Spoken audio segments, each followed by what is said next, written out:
Right, let's take a look at this story that's playing out in South Africa. A charter flight carrying more than 150 Palestinian refugees touched down in Johannesburg after hours of uncertainty at the OR Tambo International Airport. The group evacuated from Gaza with the help of the humanitarian organization Gift of the Givers was initially unable to disembark because of their passports not containing exit stamps, documents the organization says that Israeli authorities refused to issue.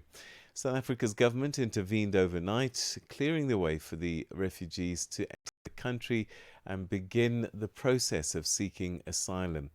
Many of the arrivals include families, children, and individuals who've endured months of conflict and displacement. Well, to help us understand what happened behind the scenes and also the kind of support the refugees have been receiving, we're now joined by Dr Imtiaz Sooliman, who's the founder and chairman of Gift of the Givers. Imtiaz, always good to talk to you. Thank you so much indeed for joining us. Morning, Peter. Good to see you again. So we have 153, I believe, Palestinian refugees, but there were challenges at the airport when the plane landed. Take us through some of the challenges and who was the originator, I think, of some of their travails. Well, first of all, we have to clear Gift of the Givers did not bring these refugees to South Africa. Mm. There's a back end story to this. This is the second plane. The first plane came in on the 28th of October, and no one knew about this. When you investigate with the passengers further, it's clear that Israel has got a process of ethnic cleansing, taking people out of Gaza at a high fee paid for each family member to front organizations for Israel, move to Karam Shalom, to the Ramon Air Base. They don't even know where they're going to, which country. When you spoke to them, some said they were going to Indonesia, some said they were going to Malaysia. They didn't know they were coming to South Africa. All their clothes, their hygiene packs, everything, food was taken away from them by Israel, put on these planes to an unknown destination. They landed in South Africa, totally lost, nobody to receive them, not knowing where to go, one night accommodation. I have absolutely no idea. This is planned ethnic cleansing, and it's been playing out all over the world right now as investigations go on further.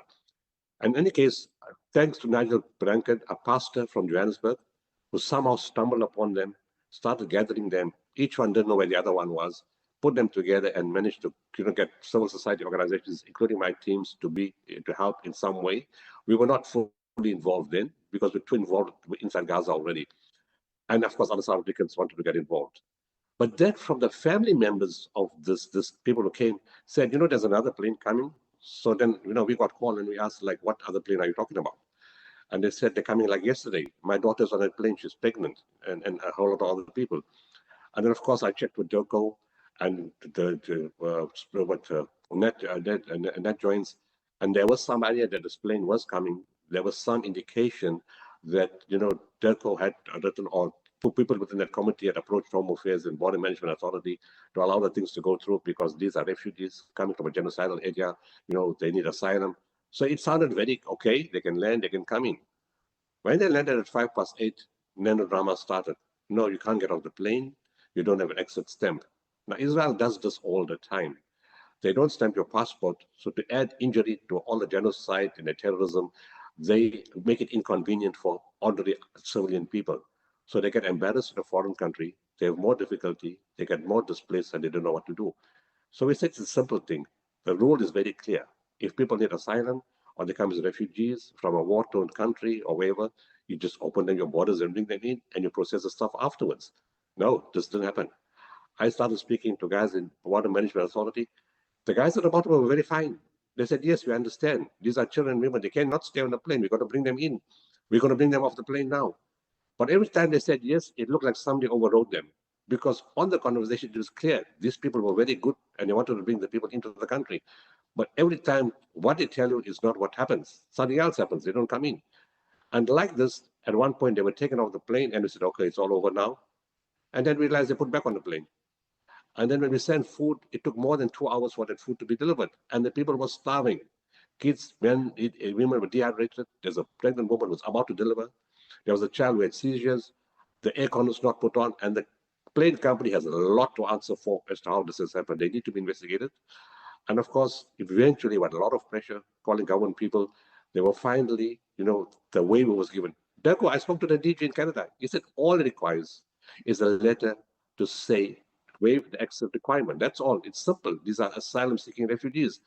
And that shouldn't take more than 2 minutes. When we speak to Home Affairs, the letter will be ready in 2 hours. I mean, how long does it take to write a letter? 2 hours for a waiver to give the clearance. There's political interference here, and I need that to be investigated. And more than that, they've damaged South Africa's reputation a week before G20. See the headlines all over the world. South Africans stopped Palestinians from entering South Africa. We took Israel to the ICJ. We took them to the ICC. In Bogota, we got countries against them. And we now shown as a country that stops them, somebody is interfering in the reputation of our country, and the president has to investigate this.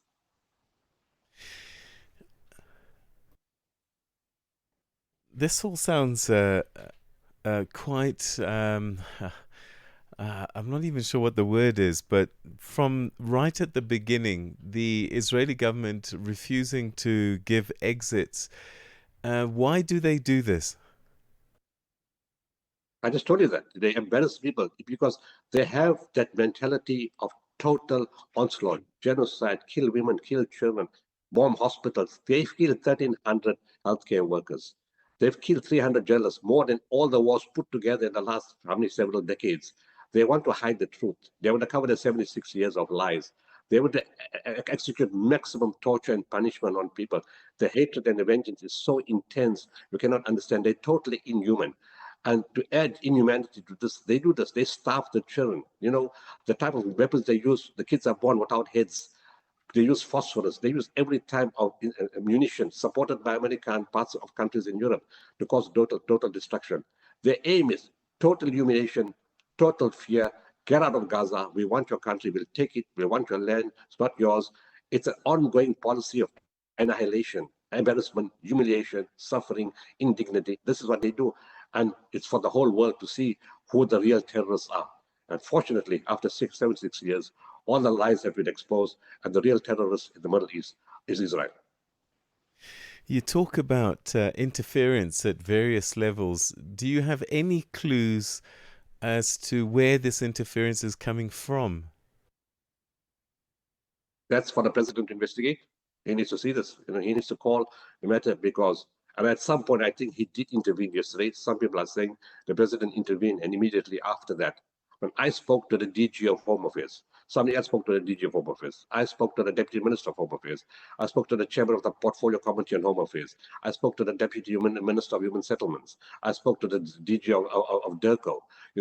I spoke to other people in government. And everybody said, this is like a quick fix. Shouldn't take more than 15 minutes. Took 13 hours. Is this happening to Palestinians in general, not just coming into South Africa, but other parts of the world? What have you been hearing? No, I haven't. They can't go to many parts of the world with their passport. They can't travel. Israel made it such that it's impossible for them to go to many countries. Pakistan accepts them. Egypt accepts them. They go to Jordan. I know they go to Turkey. They go to Malaysia, they go to Indonesia. But other than that, most other countries in the world don't take them. So the Palestinians that have arrived now, some needing medical attention, what other assistance are you finding that they're needing? Right now, they need reassurance, comfort, that they won't be put on another plane and sent away anywhere else. There's people receive them. It was so heartbreaking, or heartwarming rather, that after 13 hours of being denied into a country that fully supports them, for which Mandela said, we support you, we take them to the ICJ, to the ICC. After 13 hours of that endurance with no food, no water, well, I can't say no food, no water, it came a little later, but no aircon in the plane, only one door. That I can't blame the government for, I blame the plane people. But they came out and they saw the crowds. Thank you to South Africa for the crowds from all the different faith groups and the different activists who came to the airport to receive them that part of the evening. They were so overwhelmed and so thankful. Thank you, South Africa. Thank you, South Africa. If some of them wanted to go to other countries after this, when they saw the reception, they said, we love your people. we want to stay here. So yes, my medical teams were involved in the first batch that who Nigel Blanken found. It was about 94, 95 of them. They checked them out. Nothing major there. But of course, you can see the condition of the war itself and the starvation. This group got medical teams to check them out also, but it was just way too late last night. They were just too exhausted. They were taken to a hotel. Today the process will start, and clothing, food, water, reassurance, whatever they need, and then when they have a clear mind, they can decide whether they want a temporary visa, whether somebody wants a study visa, whether they want a visitor's visa for 3 months, or they want asylum, or they want to go back to their family members. Well, not go back, because the family members are not in Gaza. Some got out earlier, some couldn't get out. So if family members are in Egypt, some are in Canada, some are in Australia, and some of those people had visas for those countries and they were going to leave last night or this morning. There were others who wanted, 6 or 7 of them, who had no money, who had no tickets, but wanted to go to other countries where their family members had moved some time ago. We will fund those tickets so they can be reunited to their families. The others, if they have an extended visa, they can decide whether they want to stay here longer or they want to go back. But everybody wants the border to be opened, and Palestinians want to go back to the only home they know, which is Gaza. MTS, always good to talk to you. Thank you so much indeed for joining us on the program, and also the important work that you and your organization continue to do. Many thanks to you. Thank you, Peter. I appreciate it.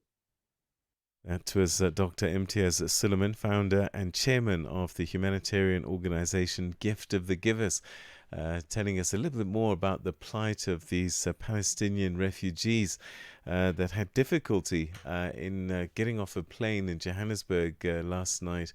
But eventually it sounds as if the intervention by the South African government helped to deal with that problem. We'll keep on top of that story for you.